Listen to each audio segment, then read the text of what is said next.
Hello, I'm J. Paul Drury, and welcome to my video for Module 6. I will be discussing James Woodrow and how he came to be tried for heresy by the Southern Presbyterian Church, not just once, but actually for several times. Of course, he's also famously the uncle of President Woodrow Wilson, who's named for him. So let's begin with some background on Professor Woodrow. Woodrow was born in England and came to Canada with his missionary parents, who shortly afterwards moved on to Ohio. After he graduated from college, he taught at different schools, and in 1853 he was appointed professor of natural sciences in the small Presbyterian College of Oglethorpe University at Midway, Georgia. Prior to starting at Oglethorpe, he spent a summer at Harvard University studying science. Later, he took leave from Oglethorpe and studied science for over 2 years at the University of Heidelberg, which in 1856 awarded him a PhD degree summa cum laude. He returned to teaching at Oglethorpe University, and he also studied theology in Hebrew, and in 1859 he was ordained a Presbyterian minister. On weekends, he would minister to some of the small churches around Oglethorpe. In 1861, Woodrow accepted the offer of the newly created position of Perkins Professorship of Natural Science in connection with Revelation at Columbia Theological Seminary in Columbia, South Carolina. The board of directors of the seminary was under the control of four synods of South Carolina, Georgia, South Georgia, Florida, and Alabama. In this position, he was tasked with defending the church against heresies. Even though evolution was not really news yet in the South, he also taught various branches of science at the nearby University of South Carolina. Now, this background is important because it's an important part of the story of why he was tried for heresy. So this is why I'm relating it. So let's take a look at what happened. I used two sources for the background. I used Clement Eaton's Professor Woodrow and the Freedom of Teaching in the South that appeared in the Journal of Southern History. And I also used P. Graham's James Woodrow, Calvinist and Evolutionist.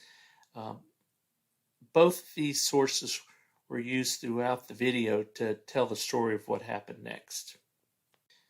Some members of the Synod were suspicious that Woodrow and some of the other professors teaching at Columbia Theological Seminary were straying from the foundations of the faith. And Woodrow was invited to address the board and alumni concerning his lectures at the school. And during the preparation for this address, Woodrow began to think that the theory of evolution was compatible with the tenets of the Bible. And he stated his belief that Adam's body had probably been created by the process of evolution. However, the soul of man, he hastened to add, was immediately created by God. The study of evolution, he declared, made him admire God's plan of creation even more reverently than ever before. He felt that evolution did not contradict the sacred scriptures, and he accepted every word of the Bible as truth. And this is important to remember. He never denied the truth of the Bible. His views as presented to the seminary were published in the July issue of the Southern Presbyterian Review. And that's when the trouble really began for Woodrow. A resolution was submitted to remove Woodrow from his position at the seminary to the board of directors of the seminary. In September 1884 meeting, it was debated what action should they take regarding teaching such views. They did nothing themselves, but they did turn over the issue to the four synods that control the seminary. So let's take a look at what happened next, and I have to warn you, it's complicated.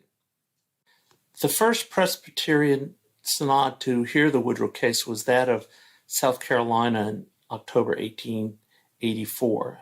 He defended himself in an able speech to the synod, And then after 5 days of debate, a resolution was passed disapproving of the teaching of evolution, except in a purely expository manner without intention of inculcating its truth.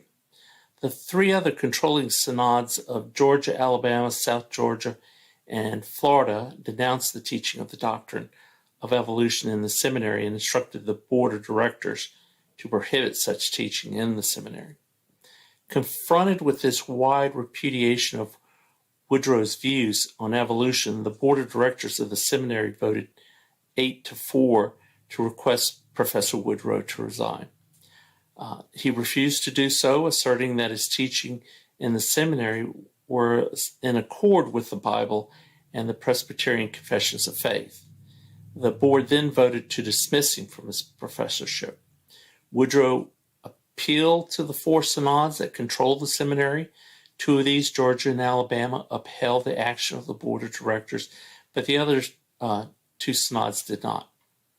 When the board met in December 1885, they decided that since most of the synods having jurisdiction over their action had not approved the removal of Professor Woodrow, legally he held the position on the faculty of the seminary and that his salary should be paid. At the same time, however, they requested his resignation, and he refused to do this. He conceded, however, that the proper church authorities had the right to determine what subjects should be taught in the seminary, and he promised, I will act in accord with the express wishes of the synod by omitting evolution for the subjects taught. Then in the summer of 1886, he was tried by his own presbytery, the Presbytery of Augusta, Georgia, on the charge of teaching and promulgating opinions which, quote, are of dangerous tendency and which are calculated to unsettle the mind of the church respecting the accuracy and authority of the Holy Scriptures as an infallible rule of faith. And after hearing the arguments on both sides, the Presbytery of Augusta acquitted Woodrow of the crimes of heresy, but this decision was appealed by the Reverend William Adams, the voluntary prosecutor, to the Synod of Georgia. The Synod reversed the decision of the Presbytery and requested Woodrow resign. He still refused to do so. And so after giving him another chance to resign, he was dismissed on December 8, 1886 by unanimous vote. But this defeat was not the end of the struggle. Woodrow appealed to the highest court of the Southern Presbyterian Church, the General Assembly, and his case was finally heard at the Baltimore meeting of the Assembly in May 1888. And here again, he boldly presented his beliefs in evolution and maintained that they were not in conflict with the Bible or the standards of the Presbyterian Church. By a vote of 139-31, however, the Assembly rejected his appeal. These trials made the papers. The New York Times, twice in 1886 and again in 1888, ran stories about his trial. The Baltimore Sun in 1888 ran stories about the ongoing trials. And these are just some of the examples of the story I found in the newspaper archives about Professor Woodrow's trial. Professor Woodrow was out of his job at Columbia Theological Seminary. However, he still had a very successful life. He was still on the faculty of the University of South Carolina, where he was elected president of the university and served until 1897. And as far as his position with the church, upon Woodrow's return to his own presbytery in Georgia, he was made a moderator in 1908, and then finally moderator of the Synod of South Carolina. In addition to being a college professor, he was also a successful businessman and bank president, as well as an editor and a publisher. Thank you. I look forward to hearing your comments.